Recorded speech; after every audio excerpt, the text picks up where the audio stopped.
Assalamualaikum warahmatullahi wabarakatuh. Waalaikumsalam. Kita bertemu kembali dalam program Healthy Corner, program TVmu yang dirancang untuk mendiskusikan tentang permasalahan kesehatan. Dan kali ini tentu tidak hanya promotif, preventif, kuratif, dan rehabilitatif yang telah kita diskusikan di awal-awal, tapi tentu hari ini kita akan lebih tajam daripada biasanya. Karena hari ini kita bertemu, kita kehadiran dua narasumber yang sangat luar biasa. Beliau yang pertama adalah Dr. Agus Taufikur Rahman, spesialis saraf magister kesehatan. Beliau adalah Ketua Pimpinan Pusat Muhammadiyah. Dan yang kedua adalah beliau adalah Ustadz Ali Aulia LCMhum. Beliau adalah anggota Majelis Tarjih Pimpinan Pusat Muhammadiyah sekaligus Direktur Mu'alimin. Kita sapa beliau berdua. Assalamualaikum Dr. Agus. Waalaikumsalam Mas Sehat, Putih. Alhamdulillah. Ini perjalanan terakhir di mana Dok? Ini, Dok? Alhamdulillah. Dari mana? Luar apa daerah saja Dok? Kalau dari Jakarta sudah beberapa hari yang lalu ya. Jadi ini sudah mulai mengkarantina diri. Self isolasi ya Dok? Iya betul. Iya tapi tetap sehat ya Dok ya? Alhamdulillah. Mon-monnya masih Dok. Baik, terima kasih Dr. Agus. Yeah. Dan yang kedua, beliau adalah Ustadz Ali Aulia. Assalamualaikum Ustadz Ali Aulia. Waalaikumsalam. Gimana Ustadz? Sehat Ustadz? Sehat, alhamdulillah. Alhamdulillah. Jogja saja? Jogja aja. Tidak kemana-mana? Tidak kemana-mana. Oke, baik. Ya, tapi saya kira Jogja sudah masuk golongan sekian provinsi yang harus diwaspadai di antara sekian provinsi yang lain. Baik, kita akan diskusi dengan beliau berdua di Healthy Corner pada kesempatan kali ini, dan kita akan ke Dr. Agus Taufikur Rahman dulu yang biasa disapa dengan Pak Agus. Pak Agus, kira-kira kemudian sejauh ini penyebaran COVID-19 ini seperti apa? Jadi kita tahu bahwa saat ini COVID-19 sudah menjadi pandemi. Jadi artinya memang sudah mengglobal itu. Dan yang menarik mungkin bukan pada angka kematiannya, tetapi bahwa penyebaran virus ini termasuk luar biasa. Orang-orang penting bahkan menjadi bagian dari yang positif terkena virus ini. Beberapa tempat kepala negaranya, istri kepala pemerintahan, para menteri, termasuk juga di Indonesia. Nah, oleh karena itu kita tidak boleh meremehkan, menyepelekan, tetapi juga sekaligus tidak boleh panik. Tetap harus rasional menghadapi penyebaran virus yang luar biasa ini. Kalau kita lihat, corona sendiri ditemukan sekitar tahun 1960. Dan beberapa kali virus corona ini menyerang manusia, tapi yang paling terkenal Mas Budi itu 3 peristiwa itu. Jadi ketika corona ini dalam bentuk SARS di tahun 2002-2003 ya. Kemudian yang kedua, ketika corona ini menyerang dalam bentuk MERS, ketika itu tahun 2012 sampai 2013 kurang lebih. Dan yang terakhir ini novel corona 2019 yang penyakitnya kemudian kita kenal dengan COVID-19 itu. Dan ini tentunya kita semakin tahu seperti apa sebetulnya corona itu. Nah, khusus COVID-19 ini, sampai saat ini kita tahu Indonesia sudah lebih dari 300, sekian provinsi sudah terkena. Jakarta dan Banten mungkin menjadi provinsi yang sangat berat, tapi catatannya adalah kalau dulu kasus-kasus itu karena kasus impor, sekarang kita sudah transmisi lokal, ya? Sehingga kita harus semakin hati-hati. Itulah kenapa kita semua harus ambil bagian agar wabah COVID-19 ini bisa segera terkendali. Gitu Mas Budi. Nah, kalau kemudian kita hubungkan dengan Muhammadiyah, Pak Agus, dengan update yang sekarang per 19 Maret 2020, total 309, kemudian perawatan 269, sembuh 15 dan meninggal 25. Kalau kita hitung dengan perbandingan berarti sekitar 8%-an ini dibanding negara lain yang di bawahnya. Muhammadiyah sendiri mengambil peran apa dalam posisi ini?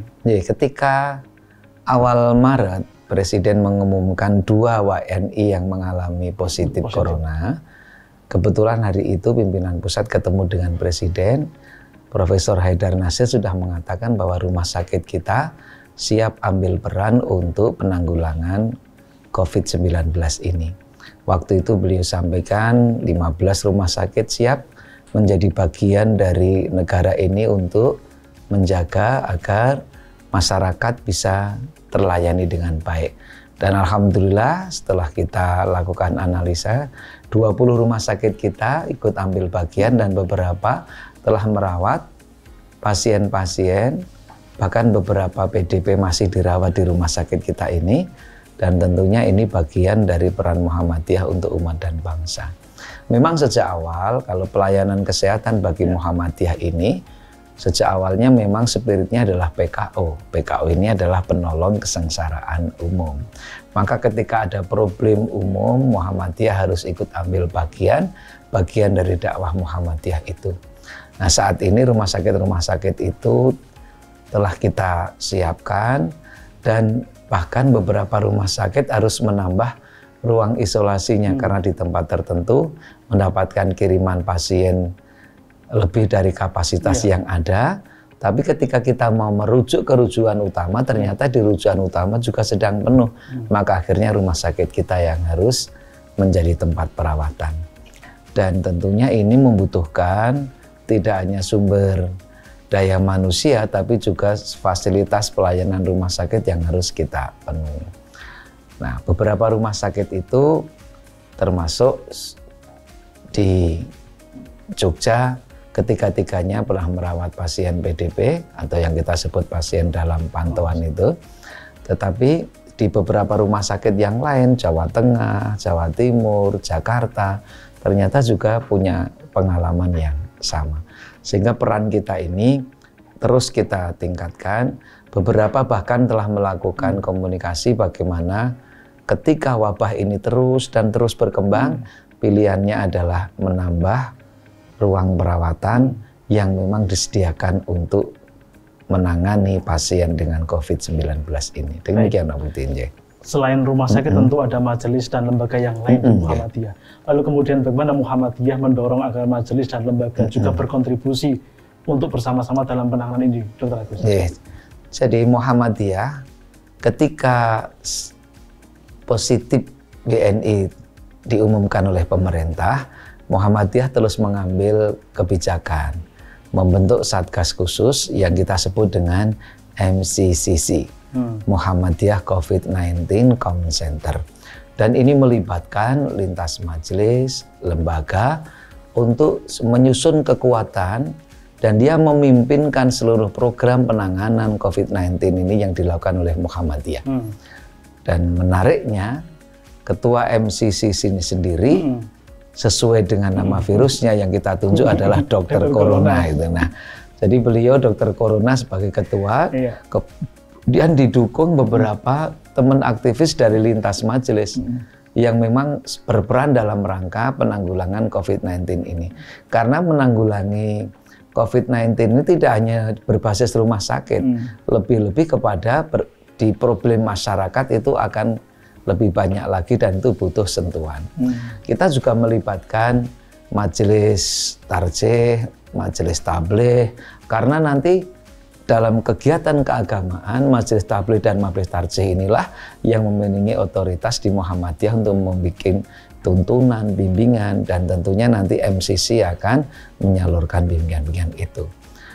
Dukungan dana juga selalu dilakukan, maka kita kerjasama juga dengan Lajismu dan berbagai pihak. Prinsipnya Muhammadiyah ingin berperan bersama-sama, seluruh komponen yang dimiliki Muhammadiyah terlibat dalam penanggulangan COVID-19 ini.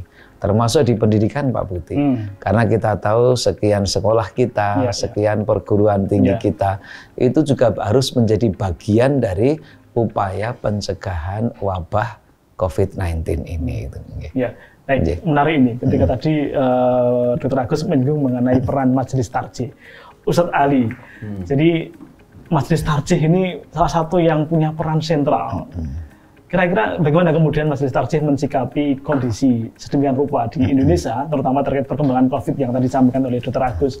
Kemudian apakah kemudian majelis tarjih secara internal sudah mulai melakukan mekanisme koordinasi secara internal untuk menyiapkan perencanaan-perencanaan keterlibatan dalam penanganan COVID ini, Ustadz Ali Aulia? Ya, yang pertama memang terkait dengan isu yang berkembang, termasuk juga dalamnya adalah kejadian saat ini yang berkembang, tentu sangat berefek sekali terkait dengan aspek ibadah. apalagi pasca ya sekarang ini telah keluar fatwa dari MUI yang terkait dengan bagaimana ketentuan ibadah di rumah dan lain sebagainya. Ya memang secara resmi Majelis Tarjih juga secara khusus belum secara khusus menyampaikan fatwanya terkait dengan bagaimana ketentuan tuntunan terkait dengan situasi saat ini. Tapi yang pertama adalah tentu ya banyak berkembang di kalangan kita di Majelis Tarjih terkait dengan aspek yang dalam aspek kaidah-kaidah umumnya. Dalam arti yang pertama adalah mengedepankan aspek darul mafasid muqaddamun ala jalbil masoleh. Artinya menutup yang merupakan sebuah kerusakan, kebahayaan itu harus lebih utama dibanding adanya sebuah kemaslahatan. Bahkan ad-daruratu tubihul mahdurat. Artinya pada situasi sekarang ini situasi yang memang dalam kedaruratan, maka tentu harus bisa membolehkan hal-hal yang semestinya biasa dilakukan. Termasuk juga di dalamnya adalah situasi-situasi dalam hal ibadah. Apakah ibadah itu berkaitan yang kira-kira dalam situasi sekarang ini mengarah pada upaya pencegahan, kan mencegah pada kerumunan massa. Maka dalam aktivitas keagamaan minimal kalau di kita di Muslim adalah sebagai contoh sholat Jumat dan lain sebagainya. Maka ketentuan-ketentuan itu perlu diantisipasi dengan sebaik-baiknya dalam rangka untuk mencegah adanya kerusakan atau tertularnya wabah atau mencegah adanya kemadharatan yang lebih besar dibanding adanya sebuah tingkatan permasalahan kita atau menjalankan ibadah yang semestinya. Baik, jadi, tapi saya kira nanti kita sambung lagi kembali. Menarik tentang ibadah tentu masih banyak yang perlu kita akan diskusikan. Kita akan jeda dulu Dr. Agus. Baik, pemirsa TVMU dimanapun Anda berada, kita akan break terlebih dahulu.